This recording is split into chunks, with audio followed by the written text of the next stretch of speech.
Gomez and Barton Ramos.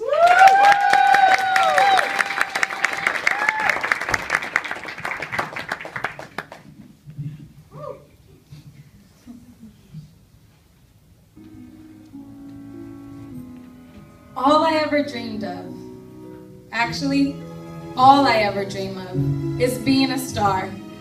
I imagine the lights, the camera, the beautiful audience, and me glamorously on a stage, dancing, acting, singing, and just performing whatever my little heart desires. I can remember telling my mom at the young age of 5, Mom, I want to be like that little girl on TV, please, please, please. I have always been at home in the spotlight. From a very young age, I was always performing.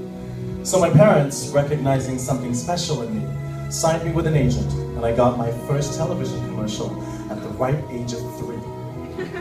And I loved every second of it. That led to a childhood of unabashed artistic expression. I sang, I danced, I acted, I played instruments, I drew, I painted, I wrote poetry and prose. I did anything and everything that brought attention to me. I wanted to be a star. I knew I was a star.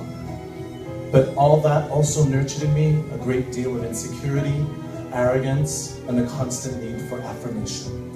Everything depended on the approval of others. Talk about a tortured artist. So my mom got me an agent. I must have gone through thousands of auditions and only booked about 20 of them up until I was 15. It's a tough world in this industry. I remember getting braces when I turned 15 and telling my mom that I wasn't going to be booked with these metal things in my mouth and that I wanted a break. What a mistake. Even today, I still wish I would have kept going. I want to be a star. Then one day, when I was 14, my mother took my brother and me to a culture festival to watch some family friends of ours perform. We got there just in time to catch their performance in the festival. There was an unmistakable warmth and joy in the air, and I could feel the spirit of every performer, even from all the way back in the nosebleed seats where we were.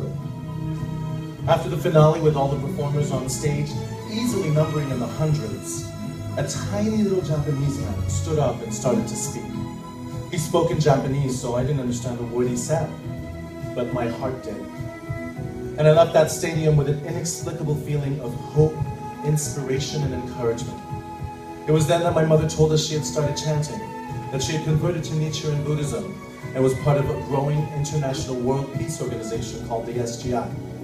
That man who spoke at the end of that festival was none other than SGI President Satoru Ikeda. I joined shortly after. Then I discovered chanting, the beautiful practice of Nichiren's Buddhism, and I chanted and chanted to be a star. I was getting called in to maybe 2 auditions a year. This is not what I was expecting. I just kept going right back to my Gohan-san, and I made sure to be more specific every time. I chanted so sincerely and all for the cause of Kosen Rufu.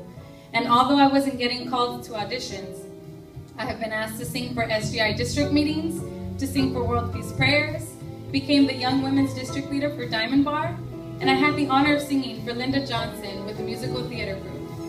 And now look at me, performing for you. I chanted gratefully to my Gohan-san because the passion for the arts within me was manifesting itself and becoming a reality. What better way to be a star than for Sensei?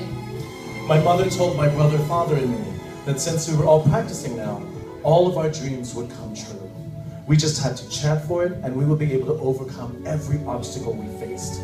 This practice was exactly what I needed in my life, and I knew exactly what I wanted, to become a star. So I did everything you're supposed to do. Chant, study, and attend meetings. And at the same time, I went to audition after audition. But I hardly got anything more than extra work. It was hard not to get discouraged. And then, one day, it hit me. I was already a star. Okay, well, maybe not a well-known, famous, celebrity-type star, but I was a superstar to 27 kindergartners. I'm on a stage every day, performing to educate my students in an interesting way. And yes, I sing to them. I dance for them. I even crack jokes, and they love me. I have an amazing audience.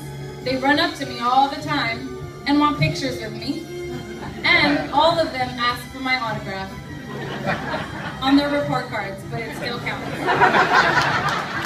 I had chanted to be a star, and it may not have been the star that I imagined, but I'm a superstar to these beautiful children that I get to see every day. Don't get me wrong, I still want to be a movie star, but while I'm working on it, let me be your star. And even though it felt like my dream of becoming a star was beginning to slip away from me, I threw myself into the practice and became an extremely active youth division member. I joined Rhythm Nation, a dance group that was part of the youth performing groups of the SGI, and it changed my life. I learned how to chant sincerely not just for my dreams, but also for the dreams of my fellow youth division members. I found a family within the SGI, which taught me how to foster lifelong friendships and meaningful relationships. And I got to perform.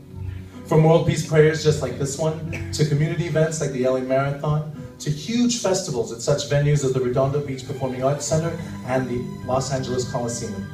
And because everything is connected, my daily life expanded. Through the social events I organized, my weekly performances with friends I found from the love of musical theater, to the rekindling of my passion for drawing, I suddenly realized that through the SGI, I get to inspire and encourage people with my life to make a difference in this world. My dream really did come true. I finally am a star.